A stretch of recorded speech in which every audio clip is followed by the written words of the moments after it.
सर्वांना सप्रेम जय भीम मित्रांनो. तर दरवर्षी इंद्रानगरमधून खूप मोठी अशी भीम जयंतीची मिरवणूक दरवर्षी काढतात.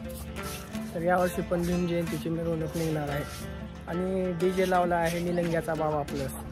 तर इथं मी आता घरी आहे माझ्या छतावरून. मी इथं पाहू शकता बौद्ध विहार दिसते, त्याची व्हाईट कलरचं दिसते, ते बौद्ध विहार आहे मित्रांनो. आणि लातूरमधलं सर्वात मोठं बौद्ध विहार आहे ते.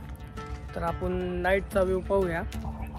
नाईटला एकदम अशी लाईटिंग टाकलेली आहे आणि एकदम सुंदर आणि स्वच्छ विहार तुम्हाला संध्याकाळी मी दाखवणार आहे.